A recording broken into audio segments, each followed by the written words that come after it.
Hello and welcome back to the Bookshelf Odyssey, and we're continuing our deep dive into Dickens. And today we're looking at Great Expectations, chapters 20 through 22, and that covers parts 13 and 14 of the work. So I don't have as much time to record today, so I want to get into the text right away. But below you'll find all the information you need if you want to follow along, join in discussion on our Voxer channel, or on the Discord channel, and you'll find the links below. Well, we left off Pip with an incredible life-changing moment when a stranger comes to him and says, somebody has given you a ton of money, your life has changed, you get to be a gentleman, your dream has come true. And this has changed Pip's entire direction in life. We pick up in chapter 20, and 21 is next week's part, and we find out what happens. This section, not a lot plot-wise happens, other than we get to see Pip's transition from the Marsh to London. And he goes to Mr. Jagger's office. He meets a person named Mr. Wemmick, who will be a character more developed in the chapters to come. Mr. Wemmick is one of my favorite characters from this book. I'll explain more why when we get to see him in more detail. So as we follow Pip in chapter 20, he is taken and has opportunity to explore London, and he finds it to be a place that is very rundown and dirty, and almost I get the sense he's a little disappointed, that he couldn't wait to get there. These were his expectations, to go to London and become a gentleman, but now that he's there, he finds the place very, very dirty and run down. And he's also given a tour of the prison. So again, we get some of that prison imagery. He's shown where the gallows are. And I kept waiting for that guilt to surface, although we don't really get it as much as it was when he was a child. So hopefully that means he's growing out of that a little bit. We also get an example, something that's somewhat unfortunate, but was common at the time, and that is it's a minor character, just really for this chapter, but it's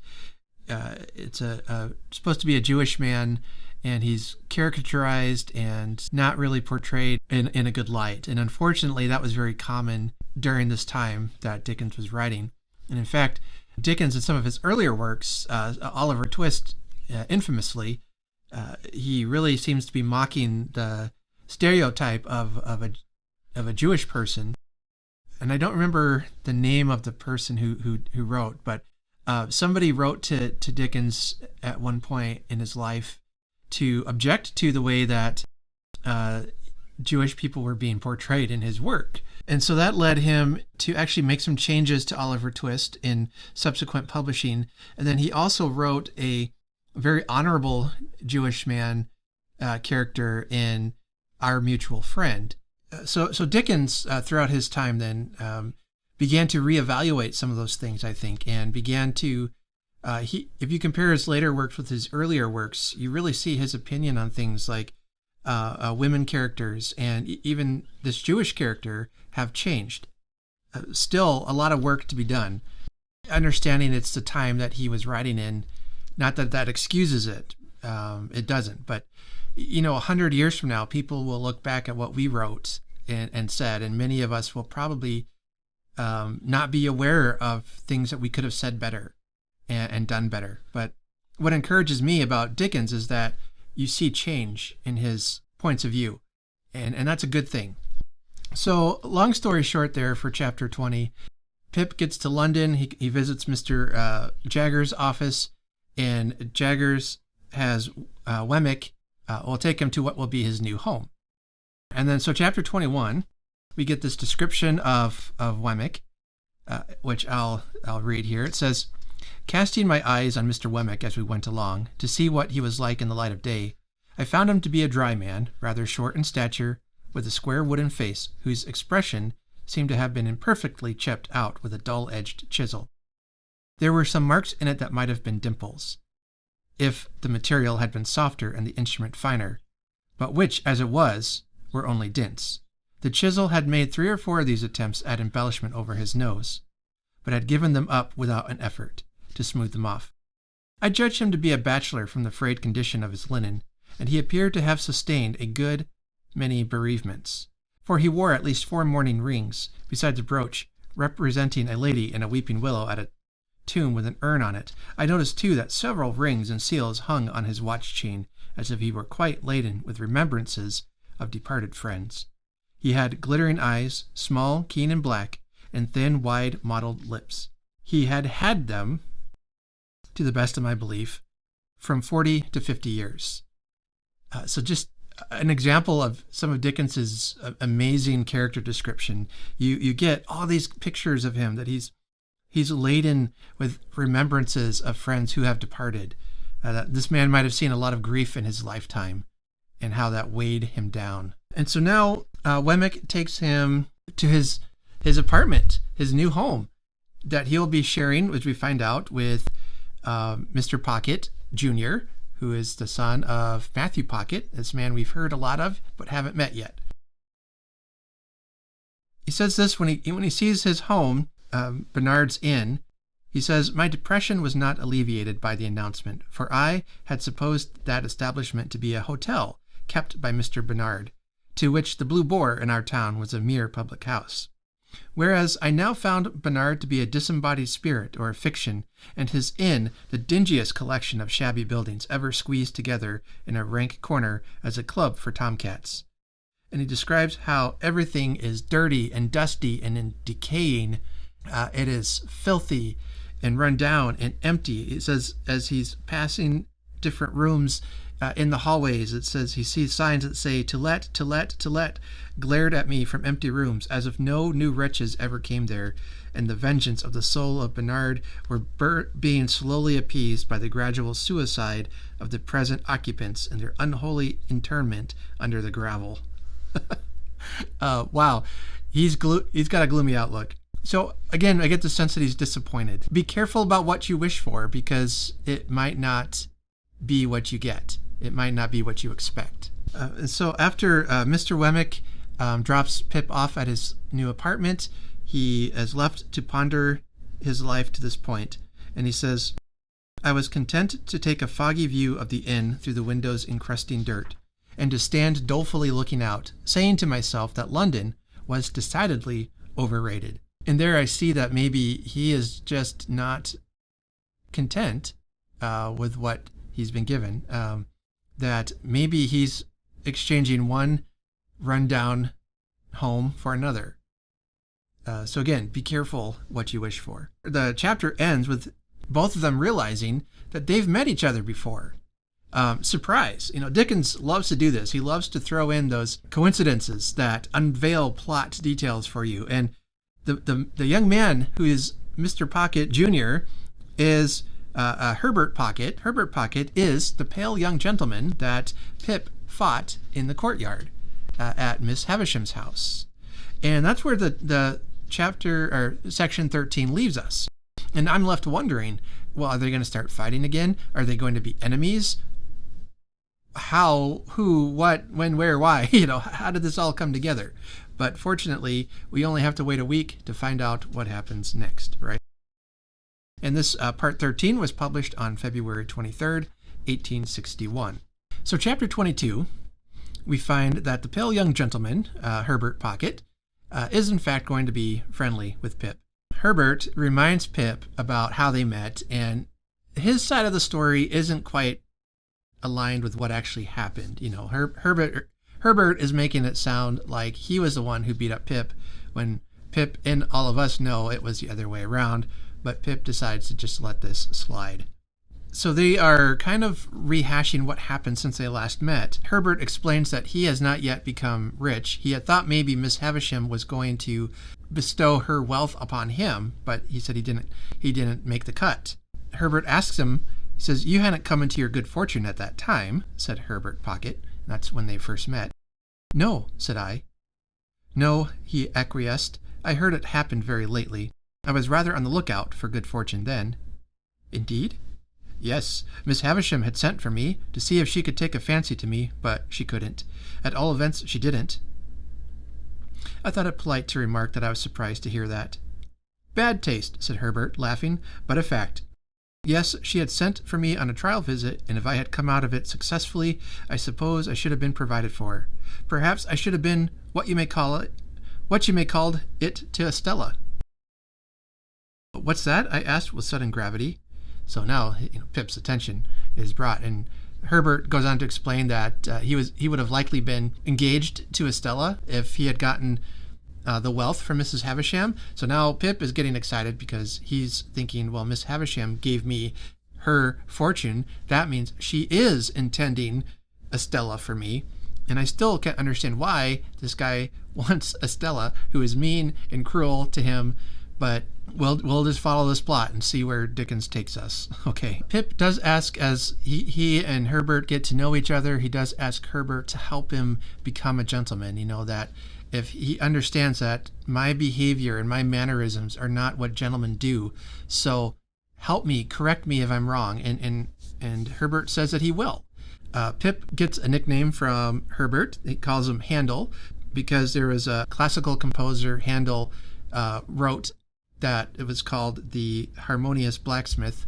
I thought it was interesting how Dickens will often give his characters nicknames. And I'm thinking especially of David Copperfield in that novel. He gets several nicknames. What is Dickens trying to say there about identity? That maybe Pip is still trying to figure out who he is and who he's going to be. Same with David Copperfield. His identity is always in flux because he's trying to figure out his life. As they sit down to dinner, Herbert spills the tea about Miss Havisham. So pull up a chair, everyone, because the tea is about to be spilled. He says, "Let me introduce the topic, Handel, by mentioning that in London it is not the custom to put the knife in the mouth, for fear of accidents, and that while the fork is reserved for that use, it is not put further in than necessary. It is scarcely worth mentioning, only it's as well to do as other people do. Also, the spoon is not generally used overhand, but under. This has two advantages. You get at your mouth better, which after all is the object, and you save a good deal of the attitude of opening oysters on the part of the right elbow." And I love how he is correcting Pip in a gentle and yet fun way. He's doing it very kindly and not with arrogance. I mean, can you imagine? Let's look at the difference between Estella and Pip, or Estella and Herbert. Estella mocked him. Estella made fun of him, ridiculed him, tormented him because he was backwards. Herbert is just being buddy chum. Hey, it's better to eat this way because here's why, and it's also what the gentlemen do, and you'd be better off doing it this way. I just think that's a remarkable comparison between the two. So he gives us information about Miss Havisham. There are some things that we've kind of hinted at, but we get a fuller picture. That her father was a country gentleman down near where Pip lived, and he remarried, so I assume his first wife must have died, and had another child. So Miss Havisham has a half-brother. Okay, I'm going to read to you from a summary that I really enjoy. It's on schmoop.com, and I like that they take classics, kind of like Spark Notes, places like that, and they give you chapter summaries, but they do it in a really funny way. Here's how they write the summary, because I was struggling trying to put it in my own words, but I like how they summarize this as to what happened with Miss Havisham. Dad died. He had left her stepbrother a nice fortune, but left Miss Havisham with the big dough, a lot of money. And since Miss Havisham was rich and pretty, she was considered quite a catch. But it just so happened that she fell in love with the wrong man, the seriously wrong man. He wasn't a gentleman at all. He was a rake who convinced her to buy her stepbrother out of his share of the brewery at a huge cost. Herbert's dad, Mr. Pocket, warned his cousin that she received a letter from him calling the whole thing off. No one knows what the letter said, but Miss Havisham went a little crazy after reading that letter and fell very ill. She let the mansion go to ruin, and that was that. Apparently, Miss Havisham's stepbrother and the gentleman were in cahoots with each other all along and had meant to rob Miss Havisham of her fortune. They also wanted to embarrass her publicly.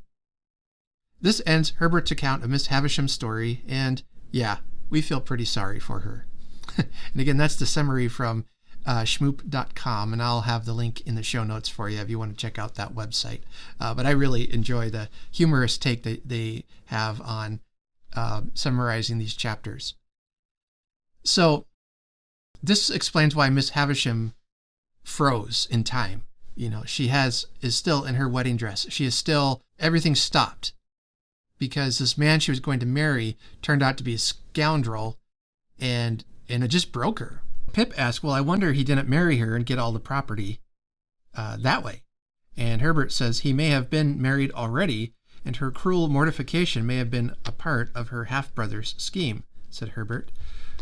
But mind, I don't know that. So then he asks what became of the two men, and they fell into deeper shame and degradation, if there can be deeper, and ruin. And Pip asks, are they alive now? Herbert says, I don't know. We still don't know much about Estella. Miss Havisham adopted her, but her background is still somewhat mysterious.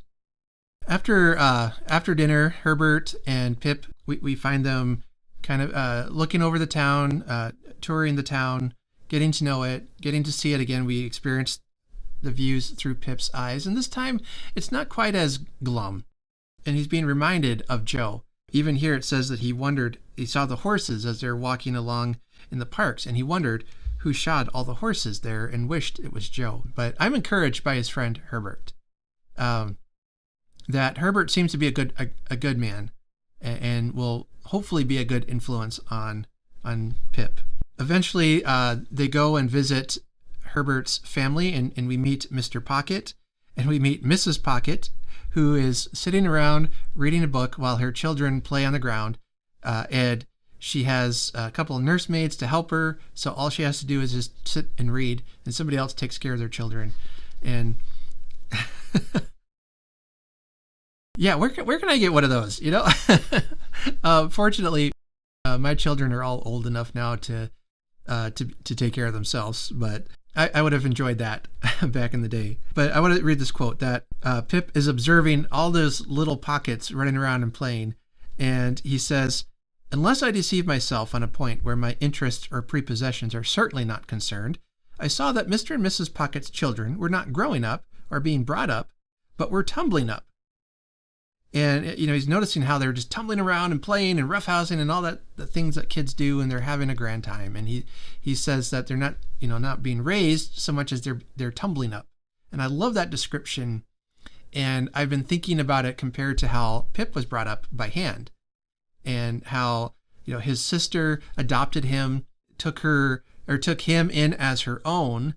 But in the course of that, there was much neglect, potentially abuse, not an enjoyable atmosphere like the Pockets siblings are experiencing as they're growing up, as they're tumbling up, as Dickens puts it. Mrs. Pocket decides it's time for bed, and out comes Mr. Pocket.